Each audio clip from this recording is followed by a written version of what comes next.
नमस्कार दोस्तों, आपका स्वागत है मेरा इस चैनल में जिसका नाम है मनी लेंस। मनी लेंस में हम बातें करते हैं शेयर मार्केट से जुड़े हुए खबरों के बारे में। तो चलिए शुरू करते हैं।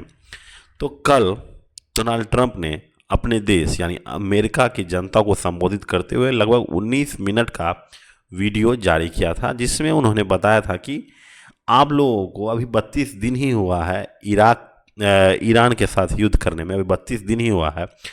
तो वो एक्चुअली ये कहना चाह रहे थे कि इससे ज़्यादा जो है अमेरिका इन्वॉल्व था वियतनाम, कोरिया, इराक और वर्ल्ड वार में। तो एक चीज़ आप देख लीजिए, उनका ये कहना था देखिए देखिए आप, वर्ल्ड वार वन में 1 साल 7 महीना अमेरिका इन्वॉल्व था, वहीं वर्ल्ड वार टू में 3 साल 8 महीना, वियतनाम वार में 20 साल और इराक वार में 8 साल, वहीं अफगानिस्तान में भी 6 से 7 साल के आसपास रहा ही था। तो अमेरिकन जो सिटीजन है उनको ये बताना चाह रहे हैं कि अभी तो सिर्फ 32 दिन ही हुआ है, अभी बहुत ज़्यादा दिन जो है हो सकता है कि हम लोग यानी अमेरिकन या अमेरिका ईरान में अभी रहेगा। तो इतना जल्दी अभी वार समाप्त नहीं होने वाला है।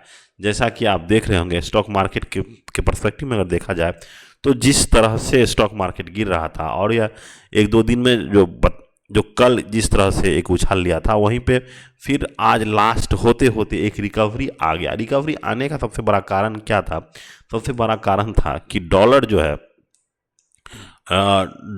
है वो फिर इंडिया का डॉलर जो है वो इंडिया का रुपी जो है वो मजबूत हो गया। जो 95 के आसपास चल रहा था वो गिर के 92.98 पे आ गया, लगभग 3 रुपये के आसपास अचानक से इंडियन रुपी जो है मजबूत हो गया है। इसके कारण जो एक बाजार में एक एक रिकवरी सी देखी गई। और ये हुआ क्यों था, ये देखिए कुछ दिन पहले जो आरबीआई के द्वारा ये बोला गया था कि एक पार्टिकुलर अमाउंट तक ही जो बैंक है वो डॉलर अपने पास रख सकते हैं और उससे ज़्यादा जो डॉलर है उनके पास वो बाज़ार में आपको देना होगा। तो जैसे ही बाज़ार में डॉलर का सप्लाई बढ़ा तो वो ज़रूरी है कि डॉलर का प्राइस क्या हो जाएगा, वो गिरना शुरू हो जाएगा, क्योंकि जैसे ही सप्लाई बढ़ेगा उसका प्राइस जो है वो अपने आप कम होता चलेगा। डिमांड और सप्लाई का ये एक रूल होता है।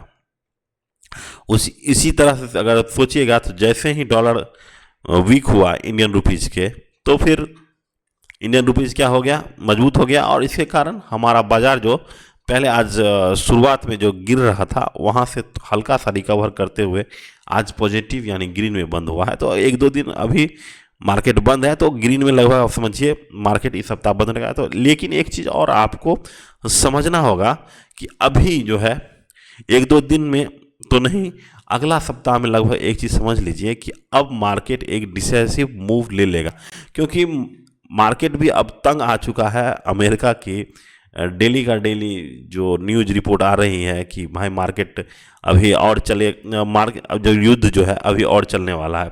तो इस चीज़ से मार्केट फेडअप हो जाएगा और मार्केट एक डिसाइसिव मूव ले लेगा कि भाई हम किधर जाएं। यदि आप देखिएगा इंडिया वीक्स देखिएगा एक बार, इंडिया वीक्स अगर देखा जाए तो वहाँ पे कल तो 10% का गिरावट था और आज फिर इंडिया विक्स 2% ऊपर चला है। तो एक्चुअली में इंडिया विक्स बताता है कि वोलेटिलिटी कितना है, मार्केट पे अनसर्टेनिटी कितना है। तो अभी फिलहाल मार्केट जो है, अगर यहाँ से मार्केट अब डाउन होना शुरू होता है तो अब धीरे धीरे समझना शुरू हो जाएगा।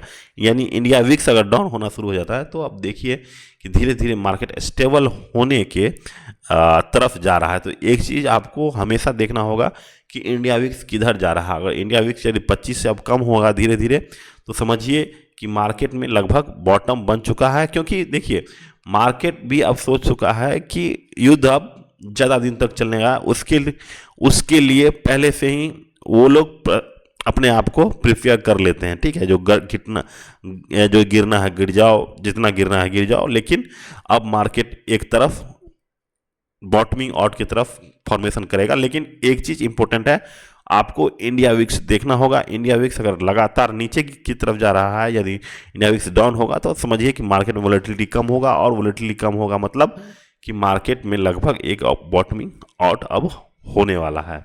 तो एक चीज़ और देखिए कि अभी फिलहाल जो सोच रहे हैं कि दूसरी तरफ आप देखिएगा, जिस तरह से कल के मैं वीडियो में बताया था कि ओरेकल फाइनेंस की तरफ से लगभग 12,000 एम्प्लॉय को एक साथ फायर कर दिया, इंडियन 12,000 को, और लेकिन और ओवरऑल अगर वर्ल्ड में देखिएगा तो लगभग 30,000 के आसपास फायर कर दिया। तो एक चीज़ आप देखिए कि आगे आने वाले समय में आपकी जॉब सिक्योरिटी पे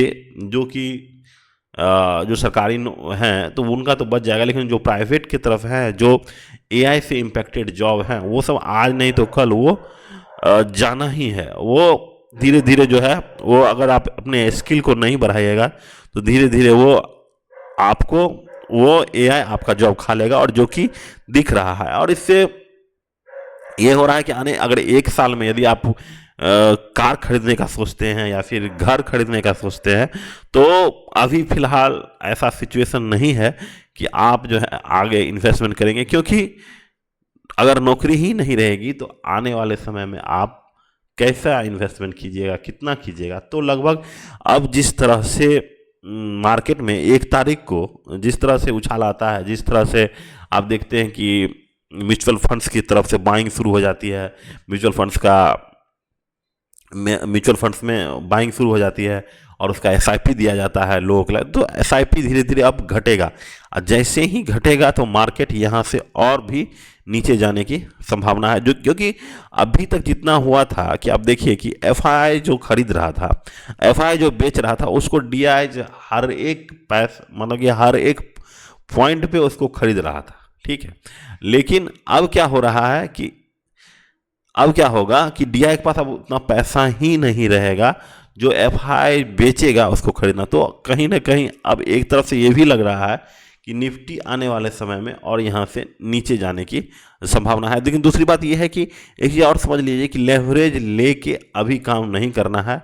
अभी एक सप्ताह अभी और देख लीजिए कि आखिर मार्केट किस डायरेक्शन में जाता है, उसके बाद है अभी आप खरीदारी कीजिए। बेचना है बेचिए, आगे आने वाले समय में इसको पता चलेगा, ठीक है। तो ये चीज़ आपको समझ लेना चाहिए। वहीं आप देखिए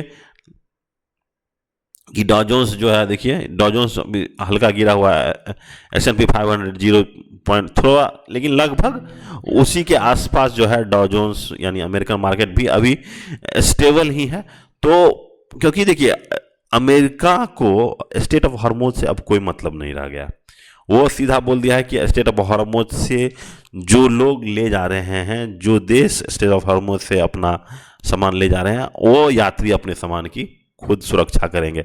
तो अब आ गया है, खासकर ज़्यादा इम्पैक्ट होगा इंडिया और चाइना को इम्पैक्ट होगा, क्योंकि उन लोगों का, हमारे देश का भी अधिकतर जो गैस हो जाए या फिर ऑयल हो जाए, ईरानियन ऑयल को कहा भी जाता है कि काफ़ी ज़्यादा प्योर होता है ईरानियन ऑयल, उसमें ज़्यादा प्रोसेस नहीं होता। वहीं आप वेनेजुएला ऑयल की बात कीजिएगा तो उसमें प्यूरिफिकेशन में बहुत प्रोसेस है और वो मोटा ऑयल होता है, तो उसको प्यूरिफिकेशन बहुत ही डिफ़िकल्ट होता है। तो जो ईरानियन ऑयल है, इसके कारण हमारा देश भी उसी पे निर्भर कर रहा है, और दूसरी तरफ चाइना भी।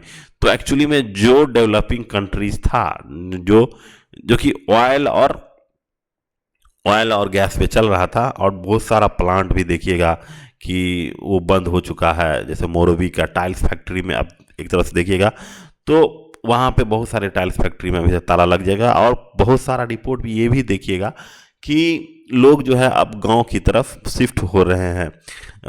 जो मजदूर इतना दिन से दिल्ली में काम कर रहे थे वो जो है अब धीरे धीरे पलायन कर रहे हैं। तो और एक चीज़ और आप लोगों को सतर्क कर देते हैं कि 29 अप्रैल को, लगभग 29 अप्रैल को बंगाल का इलेक्शन समाप्त होने वाला, तो उसके बाद हो सकता है कि पेट्रोल या फिर डीजल या फिर गैस के दामों में एक तरफा बढ़ोतरी देखा जाए, और वहीं